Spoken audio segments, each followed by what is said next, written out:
My name is Rehgan Bleile, and I've been helping organizations with machine learning and AI deployments for almost 15 years now. So I've seen a lot of the issues that they experience. Just a quick raise of hands. How many of you have been a part of a machine learning or AI project where something was lost in translation and it caused a catastrophic issue? Okay, some hands. I'm surprised there aren't more. I've seen this over and over again, and typically because things take so long to get deployed and in the hands of users, and even when they do, we see adoption issues. These types of things can be prevented, and so hopefully what you walk away with today is some tips on how to prevent that. I only have 25 minutes with you this morning, so I'm going to breeze through some of these topics, but I could talk for hours on this topic. So there's a well-known parable with an elephant and blind men. Anyone familiar with this? Some people? So, several blind men go up to an elephant, and each of them only sees or only feels one part of the elephant. So one is touching the trunk, one is touching the leg, one is touching the tail, one is touching the side, and each of them thinks it's something different. So the person touching the tail thinks it's a rope. The person touching the leg thinks it's a tree. And the person touching the side thinks it's a wall. And this is exactly what's happening with AI in the enterprise. There are so many different teams who are engaged in making this work. You've got data teams, business teams, risk teams, platform AI teams, and executives now who are very much involved in the process. And everybody's seeing their part, which can be highly complex. And there's a translation layer between all of these dependencies that is absolutely critical to get this right. And what this is causing is that because they're seeing only parts, there's a bunch of gaps that exist that don't get highlighted until it's a little too late. Sometimes it's when we're ready for production and we have to wait because we have to go back, there's something wrong with the data pipeline, or the risk team highlighted something, or the business team just wasn't ready. And so it's always something that needs to kind of go back and be reworked and very iterative, which is intentional. But it's taking too long, and there's a lot of reasons why. There's a ton of moving parts, and I'm sure as you've noticed over the topics of the last day, and probably over today and tomorrow, is that the technology is changing rapidly, the capabilities are changing rapidly, people's ability to adopt this technology is changing rapidly.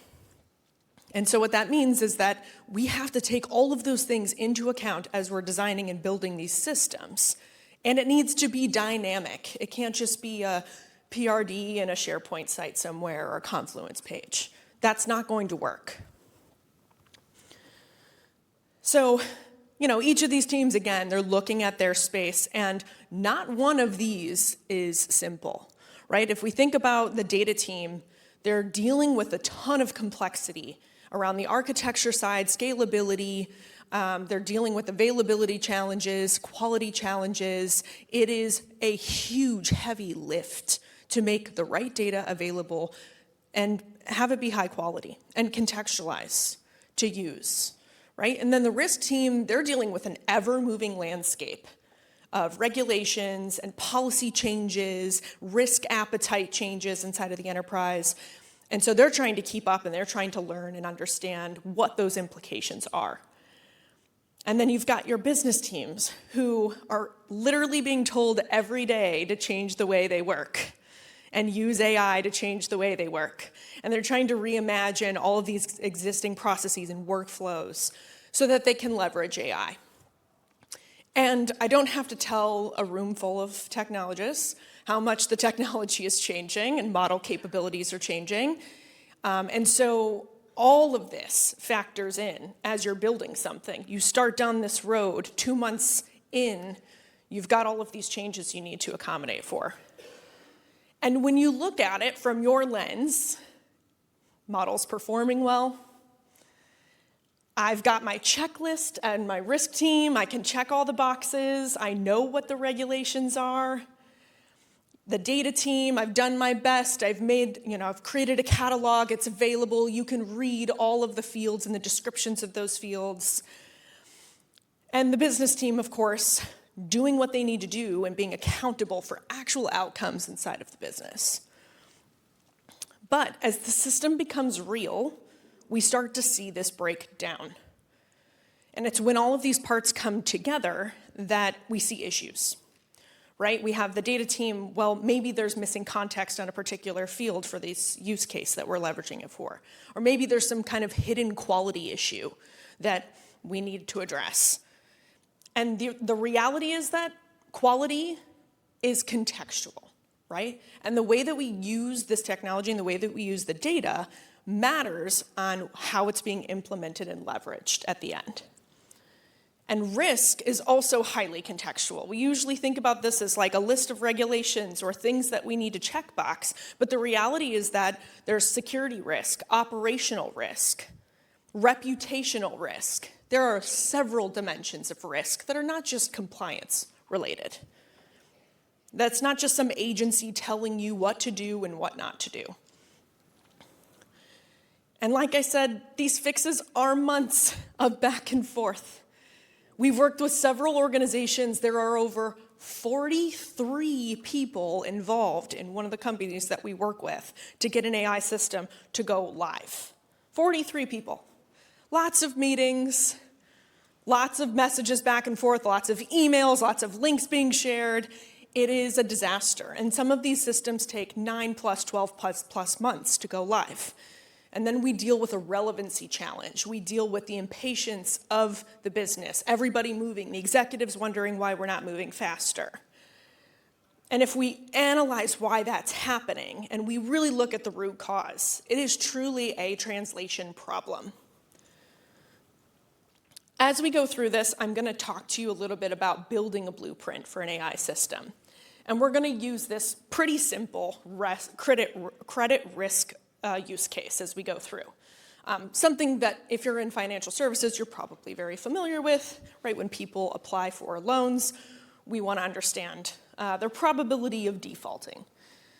And so this is just a simplistic machine learning example, but imagine the additional complexity when we're dealing with agents and we're dealing with, generative systems, right? It's a little bit different. So what do I mean by a blueprint?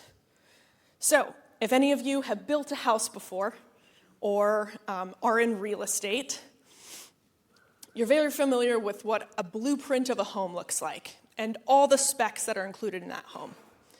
So in that blueprint, what is that used for, right? It's used to say, this is a single family home, this is the use of that home, here's how many bedrooms, here's how many bathrooms, but also for the construction team or for anybody who's building, here are all the specs that you want to build against. And when you go to get permits, here are all the things that that permit office needs to approve what you're building, right? We do this for things that are expensive and can be dangerous. And so why don't we do this for AI systems? Why is it sufficient for us to be on Teams meetings and SharePoint sites to loosely define some of these details? So how do we create a cohesive AI blueprint? And I don't know if some of you are thinking about this, but I am not advocating for going back to waterfall. I'm merely advocating for having a dynamic, centralized, connected system of specs about an AI system that we're building. That can be iterated on very quickly. But the key here is that it is connected and can translate. So as we go through, we're going to be talking about a couple of these dimensions: decisions, context, reasoning, and boundaries.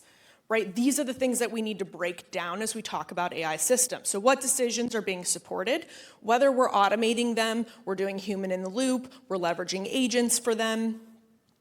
Context, as I'm sure everyone loves that word by now. But truly, what is the context of the data that we're using? Is it valid? What does it mean? Can it be leveraged for this use case? And again, it's going to change. I've got several companies that I've worked with that if any piece of this AI system changes, it goes back through the approval process. We're talking any data that changes, any use case that changes, any new team that wants to use it. That is a lot of work, right? And so context is incredibly important when it comes to how these systems are being leveraged. Then we get into reasoning. Which we really need to provide levels of explainability. I heard in the roundtable that we did yesterday that there was a team talking about a great use case for software engineers, which was leveraging AI for development, but using it in a way that teaches the software engineer what they're doing, what the AI system is doing, so that there's a feedback loop on that software engineer that's actually contributing and adding value, right? And so the reasoning component of this is incredibly important. It creates trust and it creates opportunities for people to understand what's happening. And then boundaries. What is it allowed to do? What is it not allowed to do? Which is way more complicated than you may think, right? I talk about the impact that these systems have. We usually think about first order impact. What is happening immediately by the system? But there's second order, third order, fourth order impact. There's a ripple effect of things that happen. And in an enterprise, especially regulated enterprises, that can have a really big impact. And typically we don't really know what that means. And so we have to spend a lot of time thinking about what that impact is and what sort of boundaries we want to put in place. And so where I always start is thinking about incentives and aligning on the value, right? Because we're all driven by value. What's going to provide value? So we want to align those objectives with value, and that'll drive a lot of the conversation. When I can peel back what the incentives are of the system that AI system is influencing, then we can understand what the impacts are going to be and where we need to put more thought into things like reasoning. So when you actually have a use case like this credit risk model, right? We want to define the baseline. We want to understand what the potential revenue lift is, the loss reduction, the cost savings, and the total potential value. And the output number there is important, but the way we got to it and the way we calculated it is actually way more important. Under decisions, we want to look for things like what decisions are being supported, right? What are our trade-offs? What are our criteria? I'm sure several of you have had so many discussions with people about the difference between precision and recall and accuracy and how that matters to somebody who has no idea what any of those words mean. I know I have. So we need to understand, again, the context and the implications of those things to that end user. Right? Do we care how accurate this model is on predicting, somebody's probability of defaulting? Or do we want to try to control the different types of errors that the model makes? Is it more costly from an opportunity cost perspective to deny someone a loan who we should have accepted? Or is it more costly to accept somebody that we shouldn't have? And how do we calculate that? And I'm giving you very simple examples here. This is actually so much harder in practice, right? It's a lot more than just a couple of lines of how things could go wrong.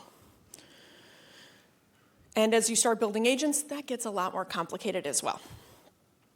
When we get to context, obviously, data readiness is actually one of the top issues and blockers that organizations have today. We did a survey back in December with AI leaders in financial services in the enterprise, and they stated, one, the translation layer between the teams and the cross-collaboration was a huge challenge, and number two was data readiness. Number three was production readiness. So data readiness is a complicated challenge to try to tackle. It's not just, does the data exist? Where does it exist? How do I get access to it? There's a whole level of complexity around connecting data. We have to look at things like acceptable use policies. Are we allowed to use this data for our AI system that we're building? As for reasoning, these can be either required from a legal perspective, like it is very much so in financial services, or It's something that will actually help the end user to adopt it. And so we want to understand exactly what's happening when we can and provide sources and links back to things that help to validate and give more context and understanding for that end user. And boundaries. Of course, a set of checklists. But all of you, I'm sure, are very aware that the more connected we are about building these specs out, the better it gets. Why not have a centralized repository of all the boundaries that need to exist that are universal across different use cases, but also are contextualized to specific use cases depending on how the information is going to be used? And if we connect all of those boundaries and policies, then we're just working within a set of constraints, and we can actually bubble up things that we need to consider during the design process of the system way ahead of time. We're not just building what we need to build and then bringing it to the risk team to bless it before we go to production, and then them telling us that we can't do that and slapping us on the hand for it. And so when it comes to the context of risk, it may look a little bit like this. So data, must be accurate. If we're looking at FCRA, right, the Fair Credit Reporting Act, there are certain requirements about what we can do and what we can't do. So if we have those requirements, we can easily lay that out in a set of rules, and then we can bubble those up as we're doing design. And the ECOA, as well, that decisions must be fair. And so we need to do certain things during the testing and approval process, providing evidence along the way. This should be a best practice regardless of the regulatory environment, but it does put a set of requirements in place for you that can be easily surfaced. And explainability. We need to legally explain in this particular use case why somebody was denied a loan, for example. And so all of these things create these requirements, again, that we need to take into consideration as far up as possible. So it's the same system, essentially, that we are looking at here. It's just that we're intentionally designing it in a bit different of a way. And because we've been doing this ad hoc over meetings for a long time, there's no reason we can't start to build what these blueprints look like in one centralized repository and connect everything together. So imagine you had a system, which I'm sure you could vibe code pretty quickly, that gives you the ability to connect in all of your policies, all of your constraints, version controlled, that people can access and that can be collaborated on. You connect in your data catalog that can pull in metadata and start to connect data sets to use cases. And you can start to see where's the best investment in improving data and data quality, because you have one data set that is not, quote, ready and would unlock 14 different use cases in your organization. Do any of you know that answer today? Have you connected all of your data sets and your catalog to the AI use cases that you're trying to accomplish? It's a pretty powerful view when you can start to analyze that connected ecosystem. And you can start to see that, wow, this one data set is used in 12 different use cases that we've deployed so far. It's a pretty valuable data set. And it creates a justification at the executive level for investing in your data layer, which is one of the hardest things to articulate at that level. But yet we say data is so valuable and so important and worth investing in. But if it's not connected fully, how do we know how to articulate that? And for the platform teams, we've actually seen a lot of organizations doing this pre-approval of architecture patterns. So they have these architectural patterns that are pre-approved by their architectural review committee, and then we can start to map the use cases based on all the requirements and the context we have to potential architectures that would work for that particular use case. So now we've connected the technical side, the data side, the risk side, and I've even seen organizations look at process mining tools to understand all of the key decisions, applications, data that's being touched by the operation team or the sales team or the supply chain team, and getting a really deep dive into all of those decisions that are being made, which ones need to be augmented, which ones can be automated, which ones need AI, which ones can just be automated without AI. And so if you have all of those systems connected together, that is a really rich data set of your AI program and what you're doing at your organization to enable AI. You're enabling trust, you're connecting the teams, you're translating the information, and you can leverage that data in a very, very meaningful way. So when we talk about AI success, it's not just model performance and accuracy and high data quality and ROI, which is all the things we talk about all the time. It's full system alignment. When we talk about an AI system, we have to have the same definition of what we mean. What is included in that? Who owns that full system? It is disrupting operations. It is connecting to data sets. And it is impacting outcomes. And so for all of us to be spending time building these systems with no blueprint to be found, that's a little scary. So thank you so much. Unfortunately, I have to jet to the airport immediately after this. I normally would stick around and say hi to people, but I have to get going. So I'm sorry about that, but my team is here in the back corner if you want to talk to them about this topic, because we do this all day, every day. So thank you all so much. Enjoy the rest of the conference.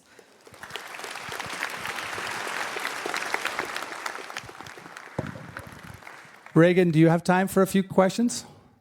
Rehgan? Yes, looks like yes. 2 minutes left. So quick questions. Yes, 2 minutes with Q&A. All right, does anyone have a question for Rehgan? Yes, go ahead here. We'll bring the mic to you. Oh, thank you. Hey, thank you so much for your talk. I loved how you were presenting how you always want to optimize for value, and you had a great example of optimizing for financial value. And I was wanting you to give some more examples on how to interpret this as fairness from an ethical perspective, because the rest of your talk just did such a beautiful job of showing how you have to make sure you understand what happens when you deny someone that should have been accepted for a loan, and then you were getting into segmentation. And I think this room are the people who need to make sure that they're architecting for fairness in this probabilistic world, and I'd love to have you give them some advice. Oh, thank you very much. Yeah, so I think when it comes to fairness, there's two sides of this, right? There's the things that we can look at statistically from a bias perspective, and then there's the ethical principles that we're basing things on. And there's a lot of great guidance out there around ethical principles that people are adopting. But the reality is we always have to go back to what we're optimizing towards. And then the boundaries and how we define them need to be very clear. And unfortunately, when I hear people talk about ethics, it's always a very fuzzy topic. And I love the topic, it's just nobody digs into what it means and what boundaries we're gonna put in place and then how you operationalize those boundaries. So the teams that I've seen do it really well is that they have this centralized repository of boundaries. What does that mean? Which ones are regulatory? Which ones are derived from principle? How do we operationalize those principally applied ethical concerns? And then when I say how do we operationalize it, how do we prevent it from even happening at all? So what checks do we have to put in place before we, stage gates, right? Approvals, things that we go through. And so the preventative mechanism is the only way, because unfortunately, there's a lot of well-meaning people, but when you have to get stuff done, you have to get stuff done. And the only way I've seen it work is when you've designed the system in which people are working to be preventative and to enforce those boundaries. So thank you for the question. Yep, great. Hi. On that slide, when you talked about alignment with values, right? Mm-hmm. So you had numbers like 10% lift in approval rate, everything. Yeah. So that's a guess. right? There's no guarantee that it's going to be 10%. Yep. And stakeholders may view that as a promise. And if it's not 10%, they're going to blame you, right? If you do it right, they won't. I think so the way that I've seen value, it's such a fun topic to talk about with people. And what I've actually seen, especially in financial services, is that AI is rolling up under the CFO. I don't know if you guys are seeing that too, but we've seen that quite a bit. And so I think that's good and bad. It's good in the sense that I think we're now kind of expecting and enforcing this, what is the value question. And every single organization we've worked with has estimates. And again, the value is in how the estimates are being calculated. It's the variables we're looking at, not necessarily that estimate itself. It's a guess, right? We may have some baseline data we can look at.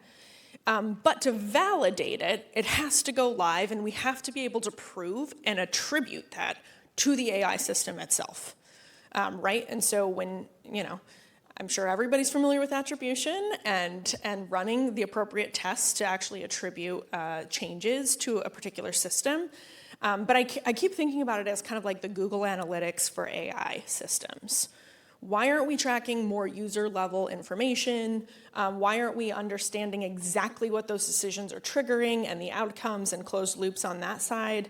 And then how do we attribute that back to the AI system itself versus what was happening before? So there's a lot of really sophisticated ways of actually validating that information, but I have yet to see any company implement that level of sophistication, and mainly because right now they say it's important, but they're just not prioritizing that at the moment.